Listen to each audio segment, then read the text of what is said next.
ಸೂರತ್ ಬಂದರಿಗೆ ಐಎನ್ಎಸ್ ಸೂರತ್ ಹಡಗು ತಲುಪಿದೆ ಅನ್ನುವಂತಹ ಮಾಹಿತಿ.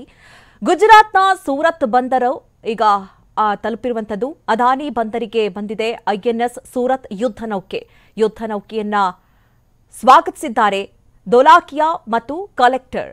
ರಾಜ್ಯಸಭಾ ಸದಸ್ಯ ಗೋವಿಂದ್ ದೋಲಾಕಿಯಾ 2 ದಿನದ ಹಜಿರಾದ ಅದಾನಿ ಬಂದರಿನಲ್ಲಿ ಈಗ ತಂಗಲಿದ್ದೆ. ಮೊದಲ ಬಾರಿಗೆ ಗುಜರಾತ್ನ ಸೂರತ್ ಬಂದರು ತಲುಪಿರುವಂತದ್ದು. ಪ್ರಧಾನಿ ಮೋದಿ ಉದ್ಘಾಟಿಸಿದಂತಹ ಐಎನ್ಎಸ್ ಸೂರತ್ ಯುದ್ಧ ನೌಕೆ ಇದು. ನಾಳೆ ಪೊಲೀಸ್ ಅಧಿಕಾರಿಗಳು, ಎನ್ಸಿಸಿ ವಿದ್ಯಾರ್ಥಿಗಳು ಮತ್ತು ವಿವಿಧ ಅಧಿಕಾರಿಗಳು ಮತ್ತು ಜನರಿಗೆ ಪ್ರವೇಶವನ್ನ ನೀಡಲಾಗುತ್ತೆ ಅಂತಲೇ ಹೇಳಲಾಗ್ತಾ ಇದೆ. ಇನ್ನು ಯುದ್ಧದ ಉದ್ವಿಗ್ನತೆ ಮಧ್ಯೆ ಐಎನ್ಎಸ್ ಸೂರತ್ ಹಡಗು ಶಕ್ತಿ ಪ್ರದರ್ಶನಕ್ಕಿಳಿದಿದೆ. ಜನರಿಗೆ ತನ್ನ ಶಕ್ತಿಯನ್ನ ತೋರಿಸಲಿದೆ ಐಎನ್ಎಸ್ ಸೂರತ್ ಯುದ್ಧ ನೌಕೆ. ಇನ್ನು ಯಾವುದೇ ಯುದ್ಧ ಎದುರಿಸುವಂತಹ ಅತ್ಯಾಧುನಿಕ ತಂತ್ರಜ್ಞಾನವನ್ನ ಇದು ಹೊಂದಿದೆ ಅಂತಲೇ ಹೇಳಲಾಗ್ತಾ ಇದೆ.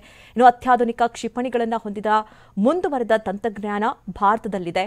ಭಾರತ ಯುದ್ಧ ಸ್ಥಿತಿಗೆ ಸಂಪೂರ್ಣವಾಗಿ ಸಿದ್ಧವಾದಂತೆ ಕಾಣಿಸ್ತಾ ಇದೆ.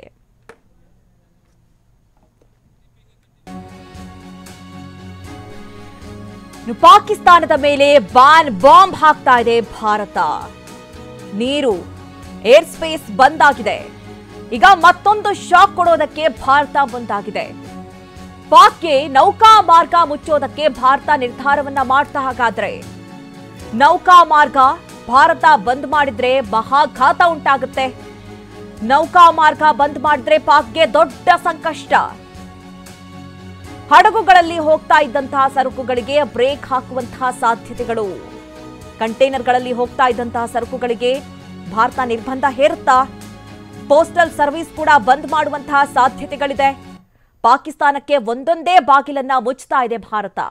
ಪಹಲ್ಗಾಮ್ ದಾಳಿಗೆ ಭಾರತದಿಂದ ಪ್ರತೀಕಾರದ ಬ್ರಹ್ಮಾಸ್ತ್ರ ಒಂದಾಗ್ತಾ ಒಂದು ಬಿಡ್ತಲೇ ಇದೆ. ಈಗಾಗಲೇ ಪಾಕ್ ಪತರುಗುಟ್ಟಿ ಹೋಗಿದೆ. ಈ ಬಗ್ಗೆ ಹೆಚ್ಚಿನ ಡೀಟೇಲ್ಸ್ ಅನ್ನ ನೀಡ್ತಾರೆ ನಮ್ಮ ಪ್ರತಿನಿಧಿ ಹರೀಶ್. ಈಗಾಗಲೇ ಒಂದ್ ಕಡೆ ಏರ್ ಸ್ಪೇಸ್ ಬಂದ್ ಆಗಿದೆ, ಅಲ್ಲಿ ಗಡಿ ಭಾಗ ಬಂದಾಗಿದೆ. ಈಗ ನೌಕಾಪಡೆಯನ್ನ ಕೂಡ ಬಂದ್ ಮಾಡೋದಕ್ಕೆ ಭಾರತ ನಿರ್ಧಾರ ಮಾಡುತ್ತೆ ಅಂತ ಹೇಳಲಾಗ್ತಾ ಇದೆ. ಇದರಿಂದ ಏನೆಲ್ಲ ಎಫೆಕ್ಟ್ ಆಗುತ್ತೆ ಪಾಕ್ಗೆ?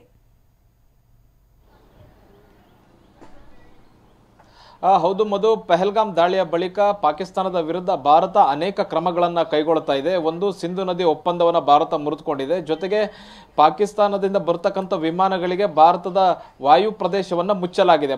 ಪಾಕಿಸ್ತಾನದ ಯಾವುದೇ ವಿಮಾನಗಳು ಭಾರತದ ಮೇಲೆ ಹಾರಾಟ ಮಾಡಲಿಕ್ಕೆ ಸಾಧ್ಯ ಇಲ್ಲ. ಹೀಗಾಗಿ ಪಾಕಿಸ್ತಾನಕ್ಕೆ ಬಹಳಷ್ಟು ನಷ್ಟ ಆಗ್ತಾ ಇದೆ. ಪ್ರತಿ ದಿವಸಕ್ಕೆ 7 ಲಕ್ಷ ಡಾಲರ್ನಷ್ಟು ನಷ್ಟ ಆಗ್ತಿರುವಂತಹದ್ದು ಪಾಕಿಸ್ತಾನಕ್ಕೆ. ಈಗ ಭಾರತ ಮತ್ತೊಂದು ಯೋಚನೆಯನ್ನಾದರೂ ಮಾಡ್ತಾ ಅನ್ನುವಂತಹ ಚರ್ಚೆಗಳು ನಡೀತಾ ಇದೆ. ಅದು ಸಮುದ್ರ ಮಾರ್ಗವನ್ನು ಮುಚ್ಚುವಂತಹದ್ದು. ಪಾಕಿಸ್ತಾನದಿಂದ ಬರತಕ್ಕಂಥ ಸರಕು ಸಾಗಾಣಿಕೆ ಹಡಗುಗಳಿಗೆ ಭಾರತದ ಸಮುದ್ರ ಮಾರ್ಗವನ್ನು ಮುಚ್ಚಿದ್ದೇ ಆದಲ್ಲಿ ಪಾಕಿಸ್ತಾನಕ್ಕೆ ಯಾವುದೇ ರೀತಿಯಾದಂತಹ ಹಡಗುಗಳು ಹೋಗ್ಲಿಕ್ಕೆ ಸಾಧ್ಯ ಇಲ್ಲ.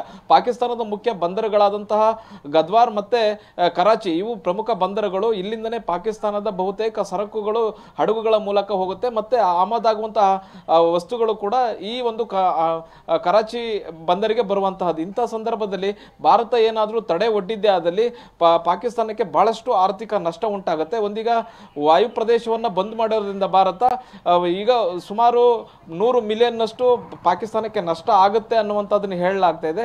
ಜೊತೆಗೆ ಸಮುದ್ರ ಮಾರ್ಗವನ್ನು ಏನಾದರೂ ಭಾರತ ಮುಚ್ಚಿದ್ದೇ ಆದಲ್ಲಿ ಇನ್ನು ಪಾಕಿಸ್ತಾನಕ್ಕೆ ಸಂಪೂರ್ಣವಾಗಿ ಕಟ್ಟಿ ಹಾಕಿದಾಗುತ್ತೆ. ಸಂಪೂರ್ಣ ಆರ್ಥಿಕ ವ್ಯವಸ್ಥೆ ಪಾಕಿಸ್ತಾನದ ಕುಸಿದೋಗುತ್ತೆ. ಆದರೆ ಸಮುದ್ರ ಮಾರ್ಗವನ್ನು ಮುಚ್ಚುವಂಥದ್ದು ಬಹಳಷ್ಟು ಕಷ್ಟ. ಅಂತಾರಾಷ್ಟ್ರೀಯ ವೇದಿಕೆಯಲ್ಲಿ ಸಾಕಷ್ಟು ಟೀಕೆಗಳು ಬರ್ತವೆ. ಮತ್ತೆ ಇದನ್ನು ವಿಶ್ವಸಂಸ್ಥೆ ಕೂಡ ಗಮನಿಸ್ತಾ ಇರುತ್ತೆ. ಮತ್ತೆ ಭಾರತ ಯಾವ ಹಂತಕ್ಕೆ ಬೇಕಾದರೂ ಹೋಗ್ಲಿಕ್ಕೆ ಸಿದ್ಧ, ನಾನು ಪಾಕಿಸ್ತಾನವನ್ನು ಕಟ್ಟಿ ಹಾಕ್ಲಿಕ್ಕೆ ಅನ್ನುವಂಥ ಸಂದೇಶವನ್ನು ಕೊಟ್ಟಿದೆ.